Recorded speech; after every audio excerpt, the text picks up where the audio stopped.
क्या कुछ कहेंगे अपनी जर्नी के बारे में? मैं कहूँगा कि मैंने 4 हफ्ते की जो जर्नी की है, मैं पहले जब गया था तो मेरी फिज़िकल कंडीशन बहुत ख़राब थी। आपने सब देखा, मैं व्हीलचेयर पे वहाँ पे चल रहा था। 15 दिन हुए थे, मुझे हिप रिप्लेसमेंट सर्जरी हुई थी। बहुत डबल माइंडेड था। डॉक्टर्स ने कहा जाना चाहिए, नहीं जाना चाहिए, लेकिन उसके बाद भी मैंने जाने का निर्णय किया। मैं थैंक यू कहना चाहूँगा मेकर्स को, जियो सिनेमा को, एंडे मॉल को, जिन्होंने वाईकॉम 18 को, जिन्होंने मेरी मदद की वहाँ पर। और जब मैं घर में गया तो मुझे ऐसा लग रहा था शायद मैं 2 दिन रहूँ, हफ्ते भर रहूँ, लेकिन 4 हफ्ते वहाँ पर बिता के आया हूँ।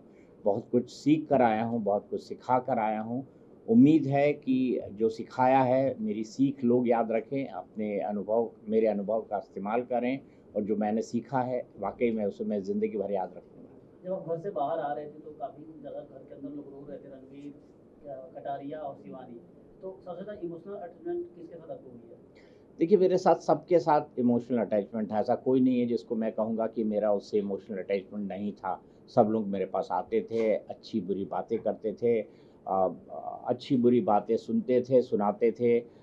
हमारा एक रिश्ता था और वो रिश्ता समय के साथ डेवलप हुआ है। एक में ना बड़ा वक़्त होता है, एक छत के अंदर रहना, इस डिजिटल युग में ना टीवी देखना, ना फ़ोन आपके पास, हमारे पास है, था भी तो वो एक सर्टेन टास्क के लिए था, बाहर वाला के लिए वो फ़ोन दिया गया था।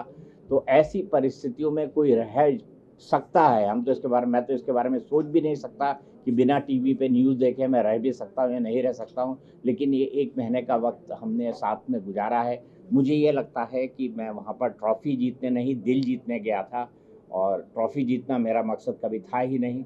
मैं दिल जीतने गया था, और वाक़ई मुझे अब ऐसा लगता है कि मैं वहाँ पर कई दिल जीत कर आया हूँ।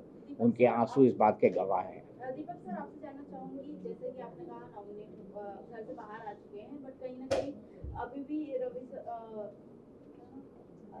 हाँ सर, तो अभी भी वो टास्क, जो स्कूल का टास्क हुआ था उसमें आपने उन्हें सेव हुआ था, कहीं ना कहीं उन्होंने आपको नॉमिनेट कर दिया। कहीं ये लोग जहाँ बोल रहे थे कर्मा रिफ्लेक्स हुआ है, इस पे आप क्या कहेंगे? मैं सिर्फ इतना कहना चाहूँगा कि मुझे किसी से इस बात की नाराज़गी नहीं है कि किसने मुझे नॉमिनेट किया, किसने नहीं किया। बिग बॉस के घर में मुझे कोई परमानेंटली नहीं रहना था। 4 हफ्ते बाद नहीं तो 6 हफ्ते बाद शो ख़त्म होना था और मुझे बाहर आ जाना था। ये बात ठीक है कि मैं 4 हफ्ते बाद नॉमिनेट हुआ, ये भी ठीक है कि रणवीर ने मुझे नॉमिनेट किया। मैं सिर्फ इतना कहना चाहूँगा कि रणवीर ने जो किया, हमारी ज़िंदगी में जो बड़े परिवर्तन होते हैं उसके लिए कोई ना कोई माध्यम बनता है। रणवीर भी मेरे लिए माध्यम बने, इससे ज़्यादा मैं उसके बारे में कुछ नहीं सोचता।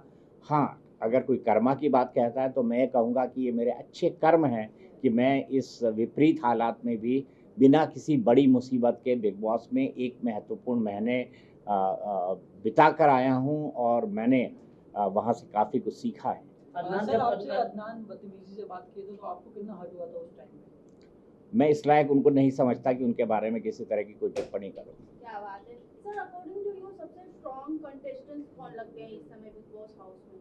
मेरे ख्याल से बिग बॉस के घर में इस वक्त जितने भी लोग बचे हैं वो लोग बड़े काबिल हैं। जो अच्छा खेलेगा वो जीतेगा, और मुझे लगता है सभी इस काबिल है। अगर कोई हारेगा और जीतेगा भी तो उन दोनों का फासला बेहद कम होगा।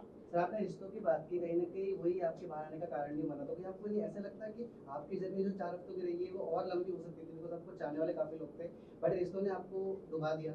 क्या फ़र्क पड़ता है सर, कोई ना कोई तो किसी को डुबोता है। देखिए, ज़िंदगी में जो है, ये जो यहाँ लिखा होता है इसको कोई नहीं बदल पाता, होनी को कोई नहीं बदल सकता। मेरी माँ कहा करती थी कि सामान 100 बरस का, पल की खबर नहीं। मतलब ये प्लान फॉर 100 ईयर्स, हम अपनी ज़िंदगी 100 साल के हिसाब से प्लान करते हैं कि 20 साल में ये करूँगा, 30 साल में ये करूँगा, 40 में ये करूँगा, 50 में ये करूँगा। लेकिन क्या हमारी ज़िंदगी में अगले पल घटने वाला होता है, इसकी हमें खबर नहीं होती। दीपक सर, आपसे जानना चाहूंगी, जिस तरीके से हमने आपकी जर्नी देखी है बिग बॉस हाउस में, आपका हर किसी से अच्छा बॉन्ड रहा है। बाहर एल्विश और फैजू की काफी फाइट हो रही है अदनान और कटारिया को लेकर, क्या जेन्युइन फाइट होती है उन दोनों के बीच में हाउस घर के अंदर?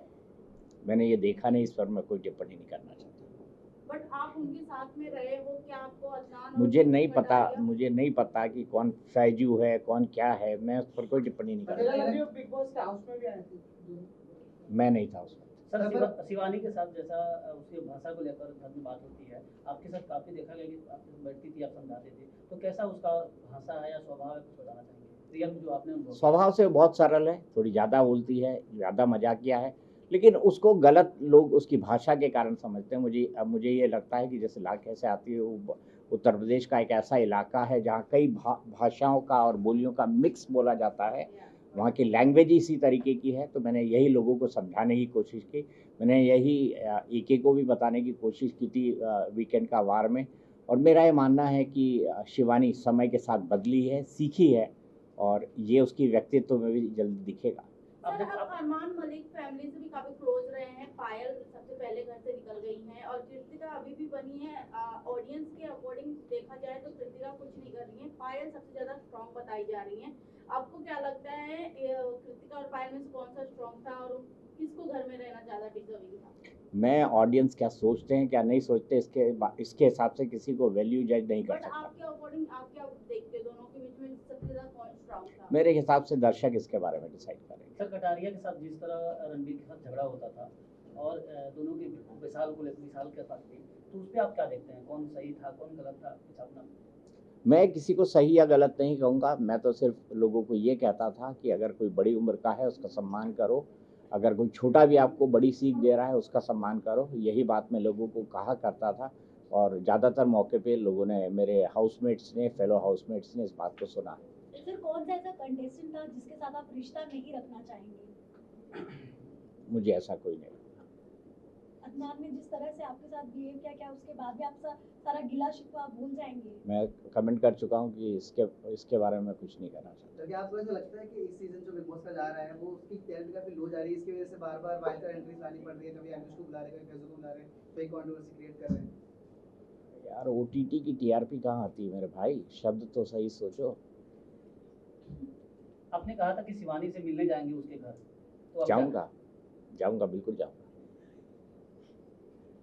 सर, बिग बॉस के बाद आपने मतलब आपके लाइफ में मतलब अभी क्या चेंजेस आए, आप इसके बारे में क्या कहना चाहोगे, या क्या चेंजेस आ सकते हैं, आपको क्या लगता है इसके बारे में? एक दिन में तो मुझे कोई चेंज नहीं दिखा। सर, आपने वेट कितना लूज किया? क्योंकि बिग बॉस इसीलिए जाना जाता है कि लोग अंदर जाने के बाद वेट तो जरूर लूज कर लेते हैं, 4-5 किलो। अभी मैं अपने जो वेट स्केल है उस पर चढ़ा नहीं हूँ, लेकिन वेट मैंने जरूर लूज किया। सर, आप घर के अंदर थे तो आप फिजिकली फिट नहीं थे, तो कितनी परेशानी हुई आपको और कौन से लोग जो आपको सबसे ज़्यादा हेल्प किया? मुझे हर इंसान ने मदद की जो उस घर के अंदर था, चाहे वो मुझसे बात करता हो ना करता हो, मुझे पसंद करता हो नापसंद करता हो, हर इंसान ने मेरी मदद की है, किसी ना किसी रूप में मदद की है, और मैं सबका बहुत तहे दिल से धन्यवाद करता हूँ। Okay, thank you. Sir, top 3 में कौन हो सकता है आपके हिसाब से?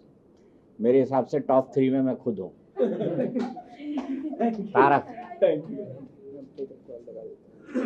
चिंगम दे देना। चलो, वो खड़े नहीं रह पाएंगे।